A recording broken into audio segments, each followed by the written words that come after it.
আল্লাহ মালাকুল মাউত কে বলবেন, মালাকুল মাউত কি অবস্থা? বলবে সব শেষ। মাইয়াব্বা, কে বাকি? মালাকুল মাউত বলবে জিনেরা বাকি, যাদেরকে দেখা যায় না। আল্লাহ বলবেন জিনদেরকেও শেষ করে ফেলো, রুহু কবজ করো। মালাকুল মাউত আজরাইল জিনদের রুহু কবজ করবে। আল্লাহ এবার জিজ্ঞেস করবে, ইয়া মালাকাল মাউত আখবিরনি মাইয়াব্বা, এবার বলো আর কে বাকি? মালাকুল মাউত বলবে, আল্লাহ মানুষগুলো সব শেষ, জিনগুলাও শেষ, এবার বাকি ইবলিস শয়তান। কে বাকি? ইবলিসরেও শেষ করো, ইবলিসও শেষ। আল্লাহ আবার জিজ্ঞেস করবেন, ইয়া মালাকাল মাউতি মাইয়াব্বা, আর কে বেঁচে আছে বলো?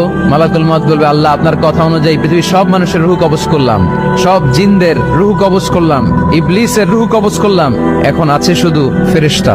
আছে কারা? যাও ফেরেশতাদের রূহ কবজ করো। ফেরেশতাদের রূহ কবজ হয়ে যাবে। এবার আল্লাহ জিজ্ঞেস করবেন, ইয়া মালাকাল মাউত আখবিরনি মাইয়াব্বা। মালাকুল মাউত বলবে, আল্লাহ আপনার কথা মতো ধরে ধরে সব শেষ, ফেরেশতাও শেষ, 4 জন ছাড়া। কয়জন ছাড়া? জোরে বলেন, কয়জন ছাড়া? ইসরাফিল, জিব্রাইল, মিকাইল,